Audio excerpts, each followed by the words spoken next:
When I was a senior in high school, I decided to spend my spring break volunteering in Africa. My dad and I found this company called Projects Abroad to help me fulfill my dream, and we settled for me going to Accra, Ghana's capital. So on March 31st, I got on the 11 a.m. flight leaving from London Heathrow to Accra, Ghana. I was feeling really nervous after I left my dad and my stepmom at the airport because I was going to go to Africa all by myself and I had absolutely no idea what it was going to be like. The flight took about 7 hours, and once Accra's landscape was visible, I could feel excitement rushing through my body and I suddenly had butterflies. The plane landed at 8 p.m. and I immediately realized a change in climate. While London was cold and rainy, Accra was hot, too hot. 10 minutes walking from the plane to the inside of the airport and I was dripping sweat. The night air was still, without the slightest hint of a breeze to help cool off. At the exit of the airport, a driver was waiting for me, and while taking me to my destination, he told me all about his city and the must-dos for my trip. When he dropped me off, he did his farewell in his dialect, Ma Ajo. The house I was staying at belonged to the wife of the late president of Ghana. She was asleep when I arrived, but her maid, named Anja, was beyond helpful. She put my bag on a bed next to 3 others and told me the other volunteers would arrive soon. They had simply gone out for dinner. After she walked out, I took a good look around the room and was nervous to find only one tiny window in the opposite side of my bed. The room was plain looking, with blank walls and a hardwood floor. The smell was a mix of bug repellent and sweat, even though I couldn't tell if it was just me. While I settled down, the other volunteers came back. They were all girls around my age from different countries like France, Denmark, Holland, and China. Since it was late, we didn't chat for long, but they told me they would be able to help me with whatever I needed. It took me a while to fall asleep that night because I was so excited for my next day in Ghana. I woke up early the next day, ready to go outside and do something. I wanted this experience to feel useful and helpful and could not wait for it all to start. A representative of Projects Abroad named Finn picked me up at the house and brought me to the office. Even the ride there was a great experience. Instead of a taxi, we took a tro-tro, a van full of people with no seatbelts or enough seats for that matter. Accra doesn't have traffic lights, so it was a thrill. At the office, Finn explained what I would be doing. 1 week working at a school and another at an orphanage. Afterwards, he took me to eat Ghanaian food, which consisted of really spicy chicken and delicious rice. Apparently, Ghana was known for its spices and for foods with lots of carbohydrates. One of the volunteers even told me she gained 20 pounds in her 4 months in Ghana. The following day was my first day at the school. My job was simple: help the students with basic English and math.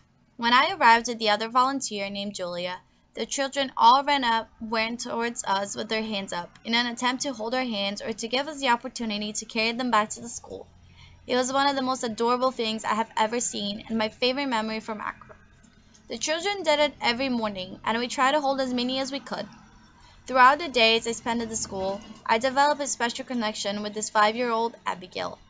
She was so sweet and funny. I could not bear the thought of having so much but not being able to help her. I sponsor her now, but I still wish I could do more, help more, and maybe see her again one day. I only had 1 weekend to spend in Ghana, and some of the girls who lived in the house with me came up with the idea of traveling to the coast of the country near Togo, where the biggest waterfall was to be found. To find the waterfall, one had to climb a really high mountain, and while they told me about it, excited and happy with their plans, I felt somewhat disappointed that those were the plans for my only weekend there. I absolutely despise hiking, and while I love being outside on a sunny day tanning, I don't feel comfortable in the middle of a forest surrounded by bugs. I loathe bugs. But since it was a good opportunity to explore and to spend more time with the girls that I had started to really like, I decided to join them. Friday afternoon, after we were all done before work, we met up at the main Trocho station. It was a place filled with people selling all types of different things. The stands were simple, similar to something one would find on a beach. Considering the roads were made of dirt, it kind of felt the same. The sun was strong on the non-covered parts of my body, and I could feel my sunblock sweating away. I had packed lightly, but I knew the backpack straps would leave marks on my shoulders. While I entertained myself looking at a stand that sold pirate DVDs of soap operas, the girl who had been in Ghana for longer asked someone for directions. We discovered that our trocho was about to leave, and we ran across the dirt, almost running into people and hidden stands.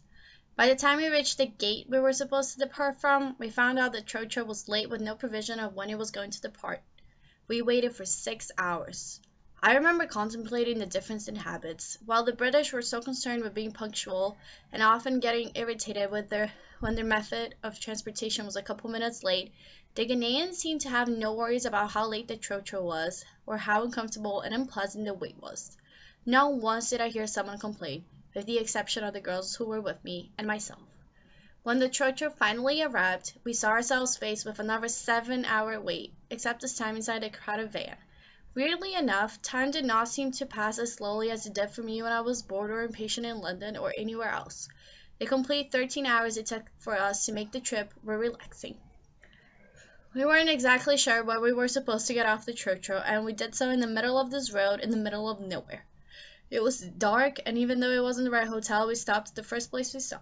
They accommodated us with 2 rooms and a home-cooked meal, and we all went straight to bed afterwards. We woke up early the next morning around 6 a.m. We promptly left to a monkey sanctuary where we met with a tour guide who took us to the middle of this forest where he gave each of us a couple of bananas and told us to wait. He proceeded to make this weird noise, which we assumed was calling the monkeys in. I was scared. I did not know what those monkeys looked like or if they would attack me for the bananas in my hand. One of the girls spoke out about her fear. These monkeys, they aren't really aggressive, right? To what the guide replied, "Oh no, you have nothing to worry as long as you hold the banana tight in your hand. Otherwise, they might pull the banana away and end up hurting you." After that, we all held those bananas as if they held a secret to life. The monkeys started coming slowly, one by one, and stood on top of trees watching us from far away. Thinking back, we probably looked really terrified of them because we were huddling together staring at them. Our tour guide told us to relax and showed us how simple it was. He put the hand with the banana forward, closer to the monkeys, and they came, ate the banana, and left. No harm done. I was the last one to put my arm out. I was so terrified, imagining how it would feel if a monkey bit my arm off. Once I let go of my fear, though, it felt incredible to have all those monkeys flocking to me, sitting on my shoulders or arms, eating the banana that I was holding tightly. We were all amazed by the experience and vowed to tell other people about the sanctuary that was about to close down due to the lack of visitors. After we headed to a different hotel for lunch, we decided to start our hike. It was still early, around 11 in the morning, and the sun wasn't that strong. We figured it would take us about 3 hours for the entire hike, and then we could spend the hottest time of the day at the waterfall. We signed our names on the entrance books and excitedly met with our guide who was going to help us. They gave us the sticks and said it would make for an easier hike. We entered the forest and it was beautiful, all green with birds and the most exotic flowers. We passed this little river that had kids bathing in it, and it all felt so peaceful and quiet. After about half an hour of walking, it started to get steep, and we were having a harder time moving fast, but it still wasn't difficult. Not surprisingly, after an hour and a half walking, the mountain was impossible to climb using only our feet, and we basically had to crawl upwards, grabbing whatever we could find to pull ourselves up, many times cutting ourselves in the plants, slipping on the mud, and needing numerous stops to rest. The hike took us around 5 hours, and by the time we were almost at the waterfall, all of us were literally drenched in sweat. Totally worth it when we got to the waterfall.